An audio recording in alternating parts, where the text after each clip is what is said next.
समंदर की पाताल तक तो शायद कोई पहुंच गया हो, लेकिन माँ के प्यार का किनारा आज तक किसी को नहीं मिला। माँ जब बोलती है तो उसके लहजे में जिब्रील बोलता है। माँ जब मुस्कुराती है तो लगता है जन्नत की सारी कलियां खिल उठी।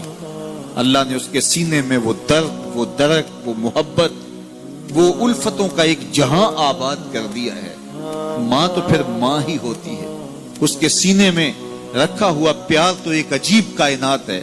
तड़पती हुई ममता एक अलग ही जहान है। कभी आपने देखा हो कि बच्चा घर से निकलता है, दुनिया की बड़ी बड़ी दानिशगाहों में उसका इंतजार हो रहा होता है, लोगों को अक्लो बीनश सिखाने जा रहा होता है, उसकी एक एक बात को लोग मोतियों की तरह झोलियों में डालते हैं। और दुनिया की दानिशगाहों में, यूनिवर्सिटियों में और दरसगाहों में लोग उसके मोतियों जैसे जुमले सुनने के लिए बेताब होते हैं कि ये अक्लो बीनश का मुरक्का है, ये फहमो इदराक का पहाड़ है, इसकी बातें जिंदगी गुजारने का गुर सिखाती हैं।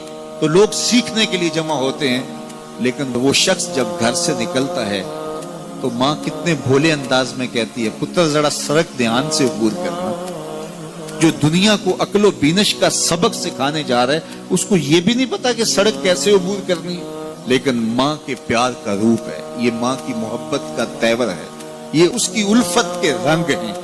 और जब तक बच्चा घर पलट नहीं आता, बेटा वापस नहीं पहुंच जाता, माँ के दिल में खटका रहता है और वसवास में रहती है और बेटे के लिए दुआएं मांगती रहती है कि मेरा बेटा खैर से घर पलट आए। माँ के सीने में इतना प्यार क्यों है? दुख जी लेती है, तकलीफें गवारा कर लेती है। गरीब माएं तो बेटों और बेटियों का पेट पालने के लिए किसी के घर के बर्तन भी मांजने पड़े तो इससे भी गुरेज नहीं करती। तकलीफें सह लेती हैं, अजियतें गवारा कर लेती हैं, लोगों की गुलामियां कबूल कर लेती हैं। माएं अपनी औलाद के लिए क्या कुछ नहीं करती। माँ को अपनी औलाद से इतना प्यार क्यों है? एक ही जवाब है, इसलिए कि माँ ने औलाद को जन्म दिया है। मेरे जुमले को दिल के कानों से सुनना। जिस माँ ने जन्म दिया है वो इतना प्यार करती है, तो जिस रब ने खलक किया है वो कितना प्यार करता है। जन्म देने वाली के प्यार का ठिकाना कोई नहीं, तो जो खलक करने वाला है उसके प्यार का अंदाजा कौन कर सकता? तो माँ गवारा नहीं करती कि मेरा बेटा भूखा रहे, तकलीफ में रहे, बेटा भूख में तड़पे, तो माँ बेचैन हो जाती है। तो जो 70 माओं से ज्यादा प्यार करता है, उसने कैसे गवारा कर लिया कि मेरा बंदा भूखा रहे? सहरी का खाना खाया है, कड़कती दोपहर है, बरसती गर्मी है, जुबान पे पिपड़ी जम गई, हलक खुश्क हो गया, खाने के लिए पीने के लिए सब कुछ मुयस्सर है, लेकिन कहा नहीं एक घूंट भी नहीं लेना। वुजू करते भी एहतियात करना है, हलक से नीचे कोई कतरा उतर ना जाए, कुछ खाना भी नहीं। 70 माओं से ज्यादा प्यार करने वाले रब ने ये कैसे गवारा कर? इस मसले को समझने के लिए फिर दोबारा माँ की आगोश में आना पड़ेगा। बेटा बीमार हो गया, माँ डॉक्टर के पास ले गई, उसने दवा तजवीज की, सिरप लिखा, वो कड़वा था, बेटा पीता नहीं। माँ ने जबरदस्ती उसको लटा लिया, उसका हलक खोला, मुंह खोला, उसमें कतरे सिरप के टपका रही है। बच्चा चीखता है, रोता है, लेकिन जूजू वो कतरे हलक से नीचे उतरते जाते हैं, माँ के चेहरे पे तमानियत आती जाती है। क्या माँ सफाक हो गई है? नहीं। माँ की ममता छिन गई? नहीं।